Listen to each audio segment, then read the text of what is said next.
Então, a estratigrafia, eu considero a estratigrafia a base da geologia. Quando eu cheguei para a UERJ, havia uma divisão, o pessoal fazia tectônica, não fazia estratigrafia. E eu achei isso um absurdo, porque, na verdade, se você não faz estratigrafia, você não entende a tectônica.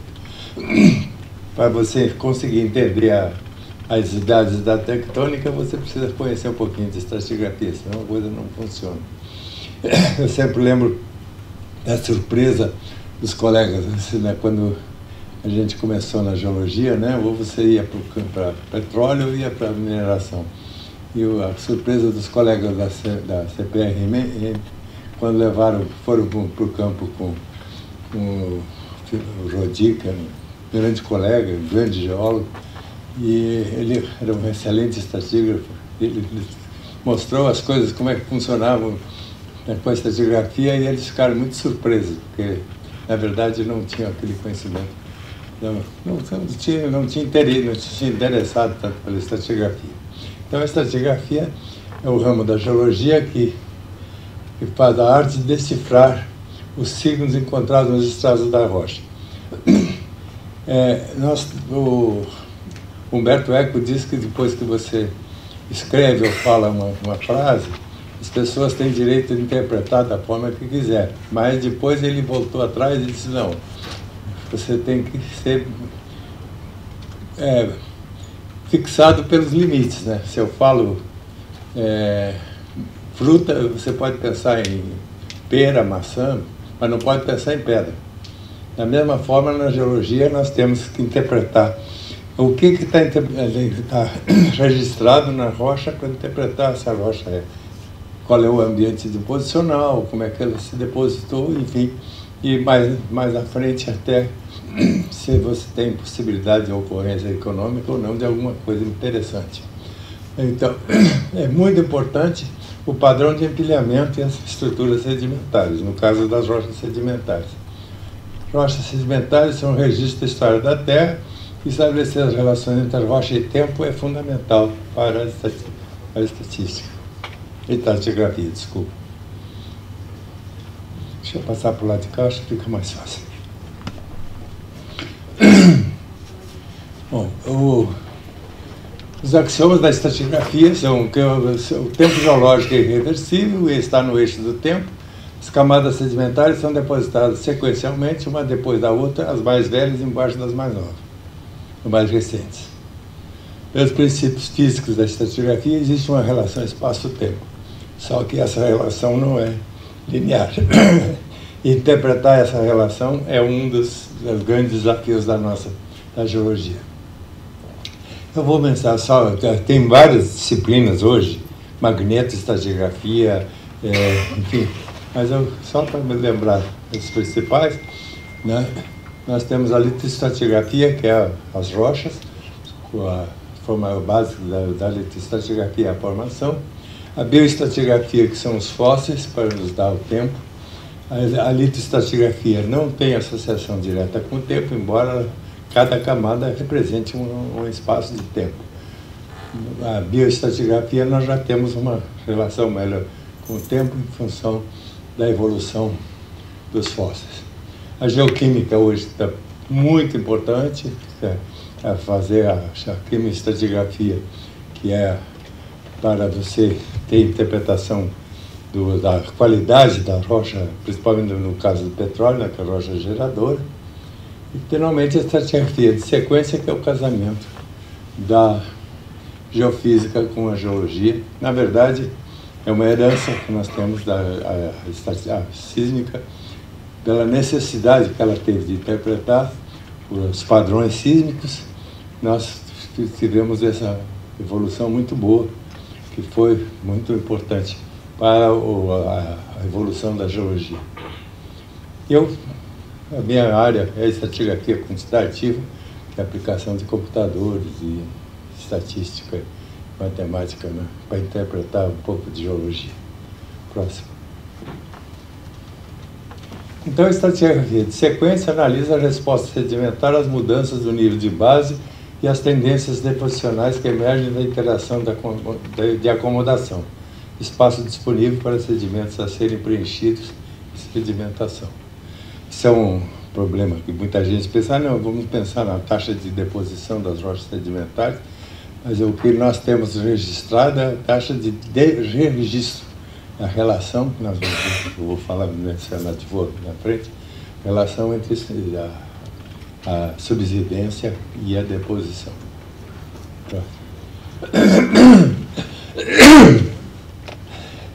O grande problema que surgiu foi exatamente interpretar as relações dos sismofácies, né? As relações que nós tínhamos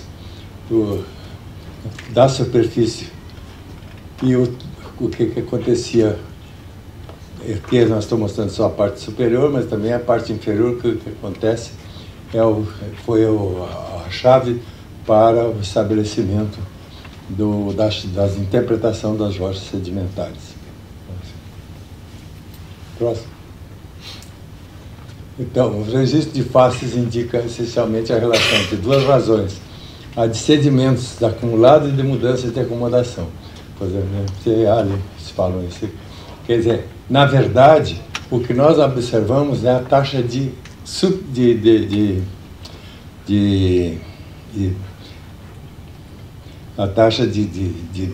preservação da rocha, né? Que é aquela rocha que sai fora da área de deposição. Você pode ter uma deposição muito intensa, mas se você tem a ação das ondas ou enfim, das correntes do meio ambiente, você vai retirar esse material. Então é muito comum o pessoal falar em taxa de deposição. A taxa de deposição não é nem possível de avaliar. Você tem que avaliar a taxa de preservação, que é o que o Posamentier e Ali falam. Então você tem aplicação, que você pode fazer correlação com os ciclos globais de oscilação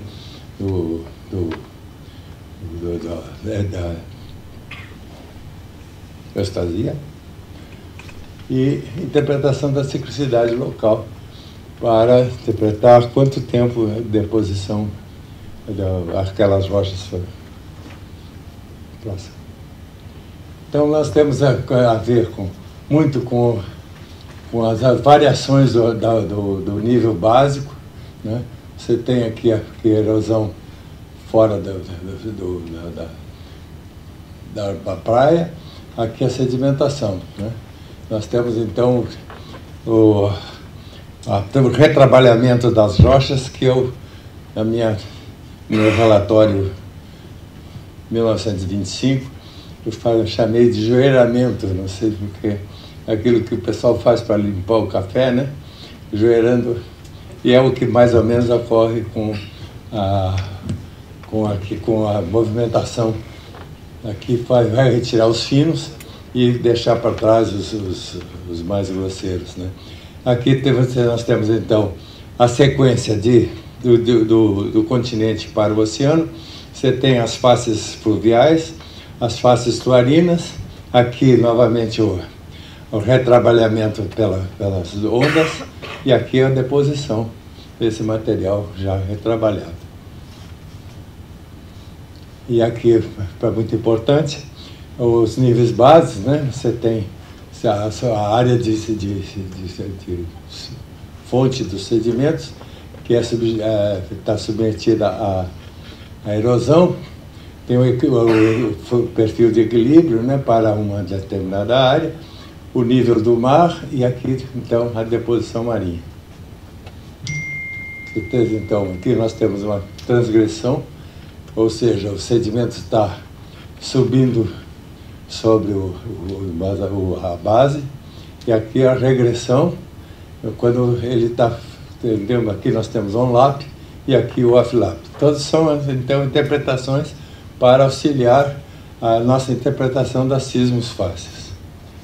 Aí as principais interpretações, né? Na parte superior, você tem uma trucação erosional, você tem uma superposição do topo, aqui a concordância. Aqui, na parte inferior, você tem o on-lap, aqui o down-lap e a concordância também. São as relações geométricas mostradas pelas reflexões sísmicas. Interpretar essas faces com a interpretação geológica é a geologia de sequências. Então aí essas definições as definições dessa coisa nós temos então que interpretar as sequências. Nós temos aqui quando você tem no nível de, isso aqui é muito importante, o nível o nível do mar oscila devido ou a causas tectônicas ou a causas estáticas, né? Então você vai ter aqui, você tem um on-lap costeiro, os sedimentos subindo sobre a costa, né? Aqui, com deposição nesse sentido, e aqui nós temos a deposição on-lap costeiro novamente, mas agora descendo aqui, subindo, e aqui nós temos uma linha de tempo. Okay. Finalmente, a estratigrafia quantitativa utiliza como instrumento de síntese e interpretação a linguagem e as ferramentas da matemática, a definição clara e não ambígua das variáveis geológicas e a exigência da aplicação dessas ferramentas. Tem mais uma... Permite o tratamento de grandes bancos de dados e reconhecimento de padrões regionais. Tá? Bom, isso aí é para... Já que vai ficar registrado a minha posição atual. Só importante aí, eu sou professor visitante do programa de pós-graduação da UERJ, meu único vínculo com eles por enquanto. Na verdade, eu sou... como é que chama esse? Eu sou voluntário. Meu trabalho voluntário é dar aula. Eu estava atrás de uma ideia voluntária, me disseram que você já não faz geologia de graça. Então, eu estou aposentado já há 12 anos, da UERJ. Da Petrobras e tem mais tempo um pouco de aposentado. Então, vamos para a defesa da tese. Isso aqui é um trabalho de uma aluna minha, que eu vou usar aqui para ilustrar a aplicação desses conceitos e a gente podemos discutir. Se vocês tiverem alguma pergunta, não tenho dúvida, me interromper. E essa é uma análise integrada de sísmica e poços da porção noroeste do bloco. Um problema que nós temos muito sério na sísmica é a resolução sísmica, né? Nós temos a resolução sísmica em torno de 40, 70 metros. Algumas novidades que a gente vai contar. Na semana que vem tem o Congresso Brasileiro de Geofísica, tem uma sessão de sismo e estratigrafia, onde vai ser contado algumas novidades para aumentar a taxa de resolução da sísmica. Mas, que ali nem eu sei, vou me contar também, eu sou coordenador da sessão, mas vou aprender com eles lá. Esse é um trabalho da Luana, que é bastante ilustrativo da aplicação desses conceitos que eu falei agora. Por favor. Bom, vamos passar. A avaliação do prospecto integrando dados de sísmica e poços através de diferentes métodos.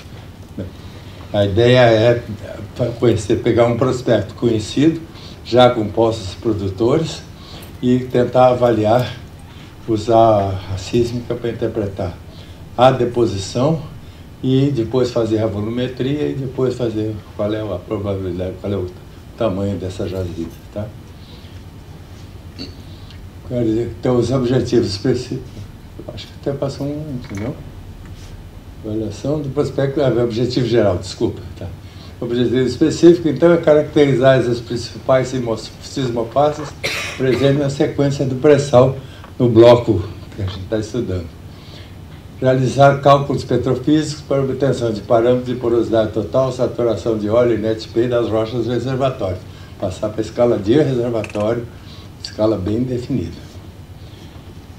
Análise das eletrofaces do reservatório, avaliar as ocorrências de óleo da porção noroeste do bloco, estimando o volume de óleo e as incertezas associadas aos reservatórios. Próximo. Bom, o estudo é no bloco de Libra, né? Bacia de Santos, bloco de Libra. E eu não vou entrar muito em detalhe, com essa geologia, acho que vocês todos conhecem bem, mas enfim, o importante aqui, não tem profundidade, mas enfim, a 180 quilômetros daqui da costa do estado do Rio de Janeiro. Próximo. Ele é o bloco de Libra, ele tem até 2017 12 poços perfurados sobre o regime de partilha, e no caso lá ele é atuado, ele são um consórcio da Petrobras com 40%, que é a operadora, Total e Shell com 20%, e essas letras aí, que são as empresas chinesas, que eu não sei, CNPC e CNOOC, 10% cada um. Próximo. A Petrobras dividiu esse bloco em 3 partes, né?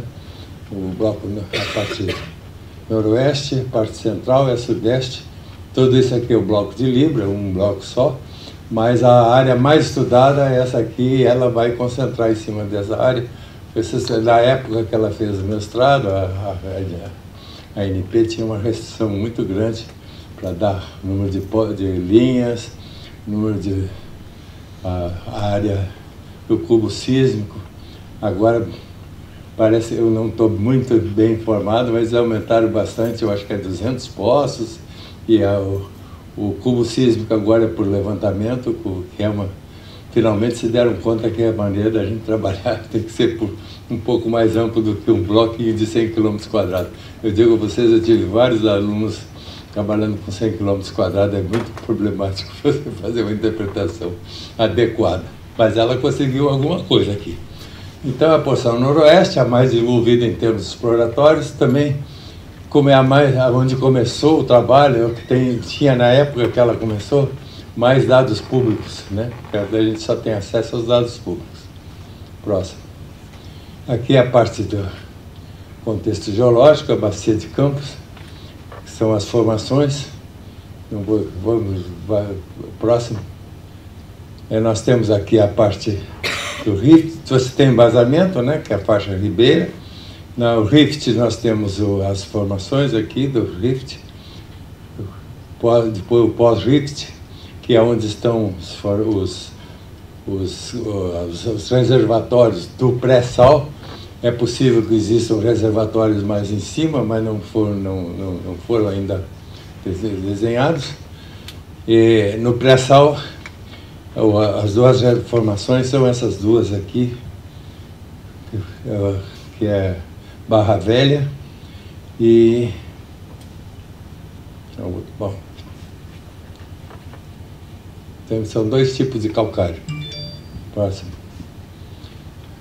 Aqui é o bloco do famosa picanha azul, né? Que é aquela definição do polígono do pré-sal, que é uma definição geográfica, que não tem nada a ver com a geologia. Tem áreas fora, que não tem sal aqui dentro, e tem áreas dele fora da coisa. Se bem que, pela lei, se eles quiserem, eles podem acrescentar algumas horas fora do pré-sal, na estrutura do pré-sal. Mas essa definição foi absolutamente geográfica. Próximo. Então, nós temos aqui o sistema petrolífero. Então, nós temos a geradora é a Pissarras, e os reservatórios Itapema e Barra Velha.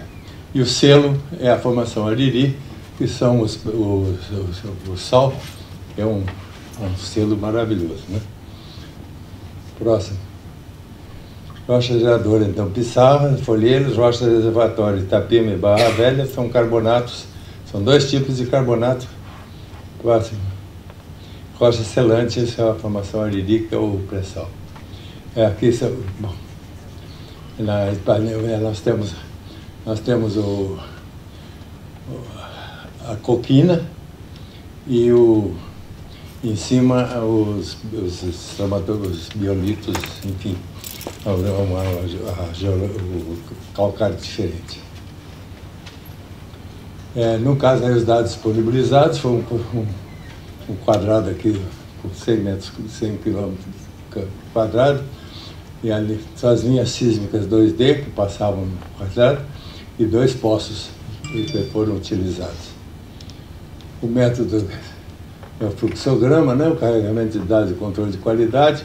Nós temos duas vertentes, né, para usar no Petrel os atributos sísmicos, a amarração de poços, fazer a interpretação sísmica, e no Teclog, o eletrofaces, a petrofísica, para depois juntar e caracterizar os reservatórios. Uma vez feita a caracterização dos reservatórios, calcular o volume, possível volume de óleo e análise de risco no gel. Estou usando aqui é usando o Petrel, aqui é o Teclog, aqui é usando o GeoX, que é um software de avaliação de risco. Próximo. Bom, então aqui nós temos os quadros aqui. Bit 1 definiu então os vários tipos de configurações internas da sísmica. Nós temos regular, paralelas, quando as reflexões sísmicas são paralelas. Você tem regular, subparalela, ondulada ou divergente. Quando você for gradante, você tem oblíqua, tangencial, sigmoidal e complexo sigmoidal oblíquo. Oblíqua paralela e shingled, eu acho que é. E o caótico, né? Aqui os ramo aqui, lenticular, segmentado e contorcido. Então ela vai transparente. Aí vamos... Aqui a formação Barra Velha, aqui tem um poço. Formação Barra Velha, formação Itanema, aqui a formação Marimbá, e aqui ela não botou, esse azulzinho é o sal, é a Didi, né?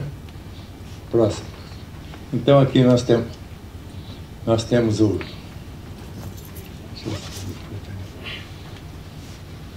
Esse aqui é o lenticular, né? Próximo. Aqui é transparente, né? Sal. Próximo. Ué, sumiu? Não tinha outro? Não. Tudo bem. Tá certo. Para evidenciar isso aí, então, nós usamos atributos sísmicos. Nós temos aqui o Sweetness, o TECVA e o impedância acústica relativa. Todos eles muito bons para evidenciar as sismofaces, né? Aí, para a análise de poços, então, você tem que fazer o controle de qualidade, depois você tem que fazer a amarração do poço, e entrar com a petrofísica e a eletrofaces. Aqui nós temos a qualidade, né? Que ela está projetando. Não dá para ler. Né? Próximo.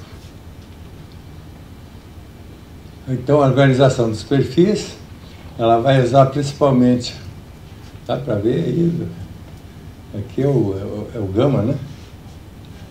Hein? Não dá para ver. Hein? É o gama, né? E a densidade, né? Aí vai fazer a combinação dos logs. Um problema para quem usa os dados da ANP é que os dados vêm às vezes em TIFF em vez de vir em LAS. Aí tem que passar por DLIS, para DLIS passar por LAS. Um problema é a ANP, o PDEP não tem controle de qualidade dos dados que eles recebem das empresas. Claro que os levantamentos mais recentes têm melhor qualidade, mas sempre tem que ter problema. O controle de qualidade é muito importante usar os dados deles. Bom, então a amarração de poços, a sequência, ele está usando o sônico e o checkshot, faz a correlação SLED, usa a densidade, a calibração do sônico com a densidade, calcula a impedância acústica, vai fazer uma série reflexiva. Entra com o wavelet e vai ter o sismograma sintético. tendo então o critério do well tie para você amarrar o poço às seções sísmicas, fazer a interpretação da sísmica. Próximo. Então aqui ele está fazendo o gráfico do check shot condicionado, profundidade, né? Aqui a correção, perfil sônico calibrado, você tem uma razoável interpretação, e aqui o resultado do casamento dos perfis. Próximo. Aqui a amarração, né, da sísmica com o traço sísmico com o poço. No caso aqui, na parte que interessa, que a gente está interessado, que é a formação de Itapema e Barra Velha, e aqui é Guarujá, que é o topo em cima da formação Ariri. Isso aqui eu passo aqui são as fórmulas utilizadas, tá? Vocês podem ver. E aqui então ele começa a definição. Vamos trabalhar com os eletrofaces. Associação de faces litológica, leitura de perfis geofísicos e poços. Intervalos quais exibem respostas quase constantes nos perfis. Aqui o gráfico de dispersão aqui de todo o poço. Essas cores aqui, ela vai mostrar detalhadamente, mas ele já está fazendo o perfil de raios gama vezes porosidade e densidade, ou raio gama vezes perfil sônico.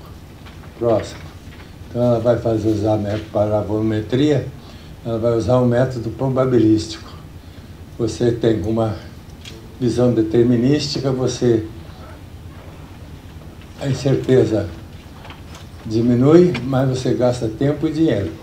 Visão probabilística, a incerteza também diminui, mas você limita o tempo e o dinheiro e usa esse tempo e dinheiro para encontrar outros prospectos. Resultados probabilísticos, já que resultados determinísticos. Próximo. Probabilidade, bom, no caso aqui da avaliação, a gente usa a probabilidade excedente, ou seja, a gente vai trabalhar com 90% maior ou igual a chance de ocorrer combinação dos parâmetros mais pessimistas, né? Em vez da probabilidade clássica, que a gente trabalha, probabilidade de x ser menor ou igual a determinado ponto, nós estamos trabalhando aqui com a probabilidade de x ser maior ou igual àquele valor que nós estamos trabalhando. 90, 50 e 10. Pode ser 95, 50 e 0,5, depende do gosto do freguês. Eu gosto de trabalhar com 10 e 90. Bom, aqui ela está 90, 50, 50, chance de ocorrer 50. Isso aqui passou o orientador dela, comeu mosca aqui. 50% de ser igual ou maior, menor ou maior. 10 sim é maior ou igual a chance de ocorrer combinação dos melhores parâmetros possíveis, a visão mais otimista. Bom, então as sequências mapeadas, tá? Nós temos, então, a faixa ribeira, aqui, já no Cretáceo, então, depois dentro do Rift, aqui é o pré-Rift, né? Aliás, a fase Rift, né? Informação? Camboriú. Está aqui no lugar escrito. Desculpa. Equipamento, embasamento acústico, né? Que é formação Camboriú, próximo. O Rift inicial, formação Pissarras, né? Depois o Rift final, formação Itapema. E finalmente a Barra Velha, que é o nosso reservatório, que nós estamos interessados, a formação Ariri, que é o pós-Rift, né? E ela para por aí. A próxima. Então aqui você começa a usar a sequência de embasamento acústico, né? Nós temos sismofases caósticas ausente, usando um atributo de sweetness, e formação Camboriú, que é basaltos. é o embasamento acústico. Pronto. Aqui nós temos na formação psá, sismofase em cunha, refletores divergentes, espessamento das camadas, adenitos e folheiros. Tá? Próximo. Está mostrando aqui as variações de espessura, né? Próximo. Sismofase nos altos estruturais caóticos, progradantes, geometria em mounds. Aqui que é uma estrutura típica dos calcários, né? E nos baixos estruturais, configuração plano paralela, subparalela, folheiros e margas, né? Então nós estamos diferenciando bem os mounds da formação mais longe. Aqui, naturalmente, os calcários são bem melhores. Aqui são coquinas, altos estruturais, progradantes com estrutura caótica progradante, com geometria e mounds, né? Coquinas. Próximo. Sismofaces subparalelas. Alguns pontos é possível identificar geometrias em mounds. Formação barra velha são os carbonatos, né? Do topo em cima da coquina. E aqui o TEC-VA para identificar sismofaces transparentes em algumas regiões, né? Que é o sal. Em alguns lugares você tem sal estratificado. E a formação ariria, vaporitos, alita, anidrita e carnalita. Tá bom. Ok? Próximo. Então, os reservatórios. Você tem o reservatório da formação Barra Velha, sequência após Rift 1. Reservatório da formação Itapema, sequência Rift final. Então, a gente tem aqui as coisas. Nós fizemos esferulitos com matriz niclítica parcialmente dolomitizada, porosidade interpartícula e intercristalina.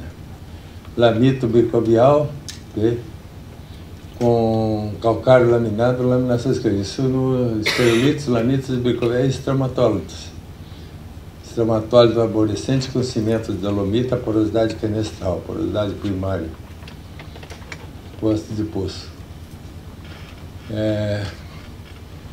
Reservatório da formação Barra Velha. Para estudar esse reservatório, ele usou o atributo de impedância acústica, refletores plano paralelos, só algumas subparalelos, algumas regiões de geometria de mounds.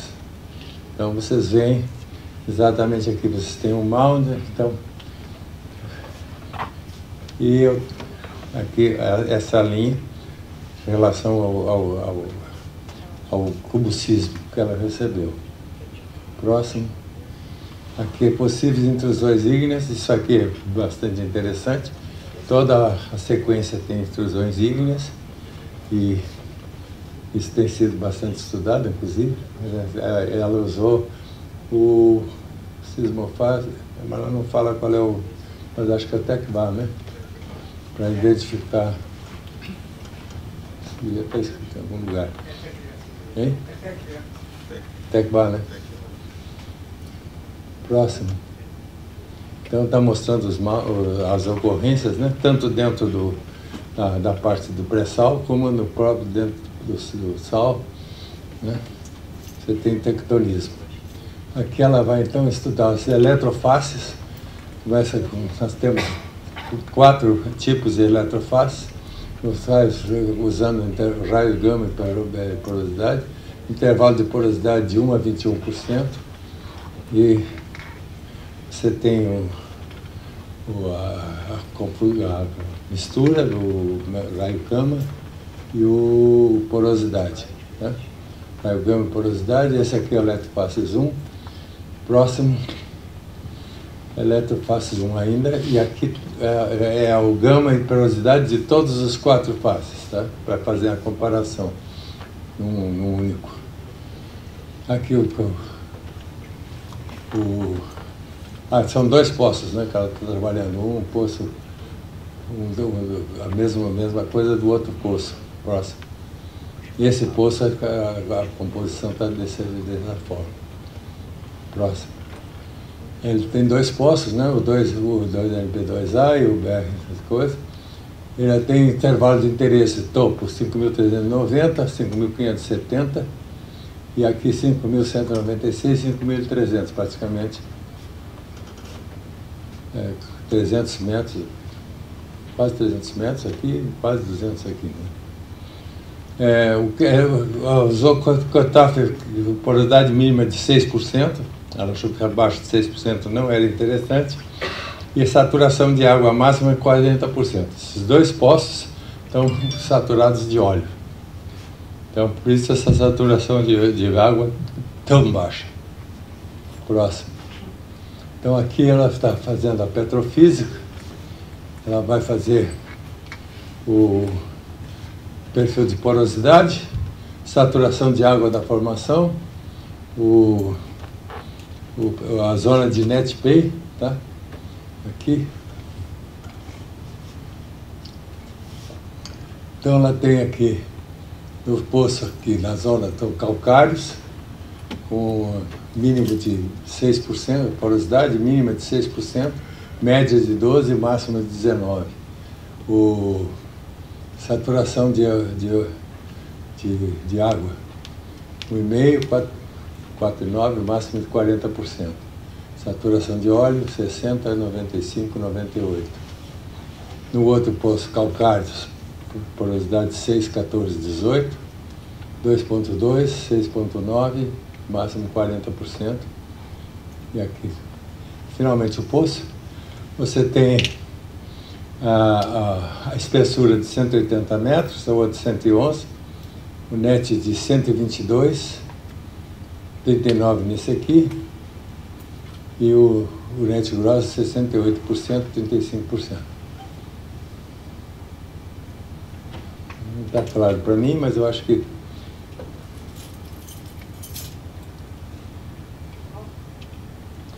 esse aqui é a parte, a parte inferior, e esse aqui é a parte superior, mas ele não está dando as espessuras.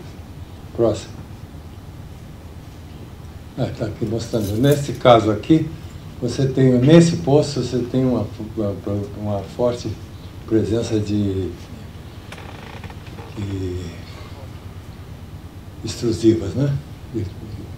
Aliás, eu acho que é intrusivo isso aí. Próximo. Aqui é a natureza formada por conchas, pasta de poço, né? As coquinas, a maior presença, formada por conchas de moluscos recristalizados e uma porosidade bastante boa. Próximo. Aí já as sismofaces da formação Itapema, que é a parte superior, né? Caótica progradante, localizada nos altos estruturais, geometria e mound. Tá? Topo da formação amarela, topo da formação Barra Velha, formação Itapema, formação Pissarra e topo de vazamento. Essa vermelhinha aqui. Tá? Próximo. Aqui, ela vai então usar o sismoface caótica progradante, localizado nos altos estruturais, geometria e mound. Simples. Aqui é o reservatório, assim, isso aqui é o isópaca do reservatório da formação Itapema, tá? Com aquelas características que ela já falou. E uma de nordeste e sudoeste, tá? Aqui a sismofaces 2, eletrofaces 2, aliás, desculpe. Raio gama porosidade, aqui para aquele poço, para o 2ANP, aqui dessa forma, próximo. Aqui eletrofaces 3, e a eletrofaces 4, e finalmente todos os três juntos num único gráfico, né? Mostrando aí essa dispersão. Próximo. Aqui o sônico, raio gama e perfil dos eletrofaces 2. Raio gama 8 a 14 API, espectro de tempo de trânsito 55 a 70. Eletrofaces 4. Bom, juntou todos eles aqui, não é que ele estava lá com dado. Mas tudo bem. Próximo, por favor. Bom, aqui então ela vai fazer agora a petrofísica, né? No poço para a Itapema, o topo 5.570, 6.036, base, o outro 5.307, 5.580. Cutoff utilizado, porosidade mínima 8%, saturação de água máxima 40%. Próximo. Aí faz aquela mesma história, aquelas mesmos cálculos de petrofísica para chegar mínimo, médio e máximo. Esses são os dados que ela vai precisar para fazer depois a quantidade de óleo, né? Mas ela faz a soma desses gráficos, desses perfis, e faz aqui a interpretação do NetPay, né? A espessura do NetPay. E aí eu acho que aqui é o contato óleo-água.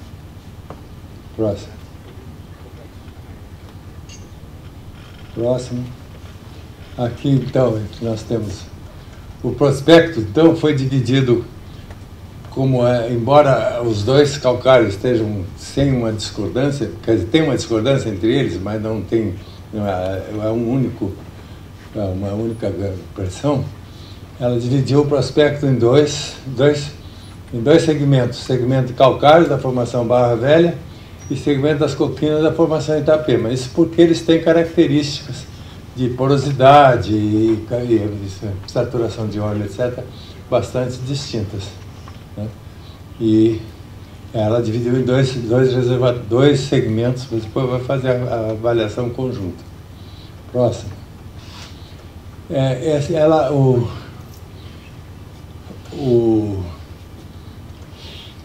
Não sei se vocês lembram quando eu mostrei o isópaca do calcário, ela estava cortada aqui. Então ela precisava de um fechamento. Para isso foi usado, então, o mapa que foi publicado pela PNMP, que seria o topo no prospecto livre, o topo topo isópaca. Esse é a base do Sol mostrando. Então ela considerou para a volumetria toda essa área aqui com um nível de incerteza, mas ela entrou com toda essa área para poder ter uma ideia do fechamento, certo? Próximo. Então aqui nós temos o topo das coquinas, usando aquela mesma metodologia, e a base das coquinas. Com isso a gente pode fazer o cálculo da espessura, né? Das coquinas. Próximo. Então você tem dos calcários, ficou com volume 23 mais esperado, mínimo e máximo, e o também esperado aqui das coquinas, quer dizer, o calcário é bem mais espesso do que as coquinas, quase o dobro, né? Você passou né? Então aqui contato a 5.700 metros, tá? Considerando uma margem de erro dos mapas de 5%. O contato aqui, sim, isso aqui. Como foi a técnica utilizada? O que ela tem, as espessuras medidas nos dois postos foram considerados, a média dessas espessuras foi considerado o valor esperado. E depois o valor máximo e o valor mínimo com 5% a mais e a menos, tá? E o contato a 5.700 metros, segmento calcário aqui em cima e o segmento das coquinas, com o contato, na verdade, passando por dentro do coisa. Próximo. Então aqui é o que ela botou, os valores utilizados, né? Esses são os parâmetros utilizados: volume de rocha, porosidade, net gross, saturação de óleo, preenchimento da trapa,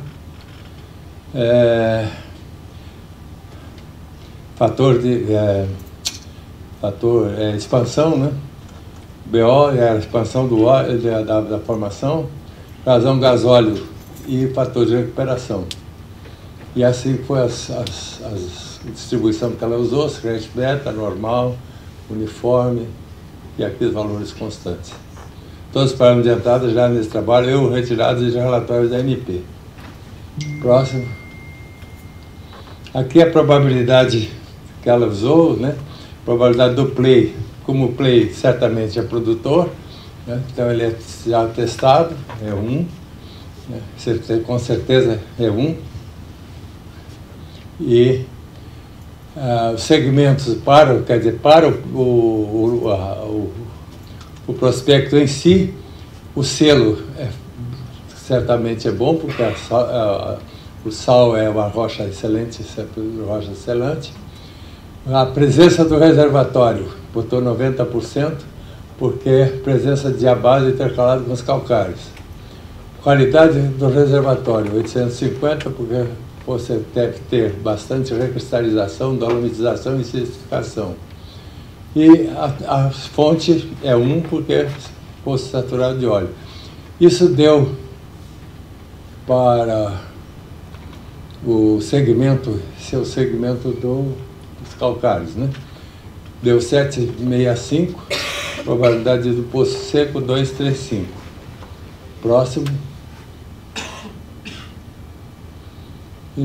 Para os calcários, então a probabilidade de sucesso deu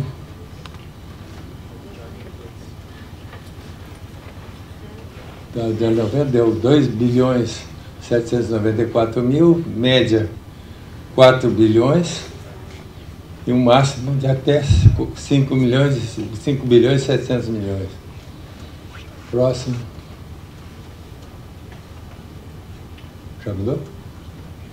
Barra Velha, então, a mesma tipo de... Não. Óleo em base e óleo recuperado. Ah, tá. Do mesmo moço, né? E essas são as variações de óleo recuperável, né? No mínimo 865 milhões, média de 1 bilhão e 725 e o máximo de 1 bilhão e 800, quase 2 bilhões. Próximo, agora sim, o Itapema, né, que mais, mesmas coisas, mesmos valores, né, aqui os mesmos tipos de distribuição, tá, os valores todos, aí todos os parâmetros de entrada já nos trabalhos retirados do relatório da ANP. Próximo.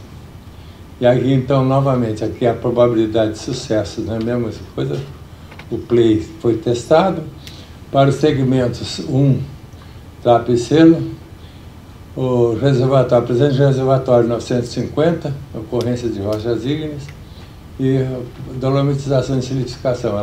O outro lá era 85%, aqui 90%. Né? Poço saturado de óleo, aqui vocês veem que esse poço deu uma chance de poço seco menor do que para os calcários. Próximo. Aqui 3 bilhões, isso é o máximo, né? 4, 5, e o próximo, a recuperação 960, 99, a média 1 bilhão e 300 milhões, máximo, esse poço, a porosidade é melhor do que no outro. Próximo. Aqui então, quando juntou os dois segmentos, a probabilidade de que ocorram os dois juntos, 66%. Né? A probabilidade que só ocorra coquinas é quase 20%, né? 85%. E é só o calcário, que é 10%, total de... Isso então dá um resultado, próximo, se dá um total de... Esse aqui esse é o óleo no place, tá? Você tem 3 bilhões, quase 4 bilhões, mínimo, média de 707 bilhões e o máximo de 10 bilhões. Recuperável, mínimo de 1 bilhão, média de 2 bilhões e meio, praticamente, P50, né? Do P10, 3 bilhões e 400. Próximo.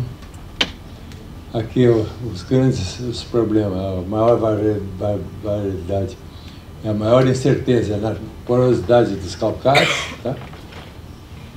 Também tanto da porosidade do calcário como da coquina também. A maior incerteza, exatamente pelo que ela estudou, a maior incerteza é a porosidade. E o próximo, volume in place total, 3 bilhões e meio, 7, 10, volume de óleo recuperado, 1 bilhão e 1 bilhão e 100, 2 milhões e 400 e 3 milhões e 300. 3 bilhões e 300 milhões. Probabilidade de sucesso com 96,5% de probabilidade. Próximo.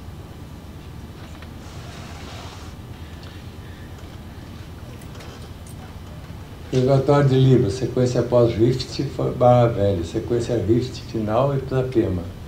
Relatório de formação barra velha, calcário, sismofácias, mounds altos, estrutura, porosidade total média 12 a 14%, saturação de óleo média 93 a 95%, razão neto grosso 35 a 68%, apenas um eletrofácias, poço 2NP, Rio de Janeiro. Levantar a formação das coquinas, sismofácias mounds altos, estruturais, porosidade total média 13 a 15%, saturação de óleo de 88 a 96%, razão neto grosso 58 a 88%, 13 eletrofases distintas, E2, E3 e E4. Avaliação da ocorrência do óleo, segmento de calcário, formação barra velha, volume de óleo in place 4 bilhões, probabilidade de sucesso 75%. Segmento de coquina, formação em Itapema, volume de óleo in place 4 bilhões, probabilidade de sucesso 85%. Então, o prospecto total dá um volume in place de 7 bilhões e 400 milhões, volume óleo recuperado 2 bilhões e 400, probabilidade de sucesso 96%. Próximo. Acho que acabou. Então, esses dados, esses valores que ela chegou são um pouco menores do que os valores que a Petrobras publicou. A explicação provável é que ela tem o contato óleo-água à base de 2 poços, e claro, o pessoal da Petrobras tem muito mais informação, né? Mas esses valores são coerentes com as estimativas feitas pela Petrobras.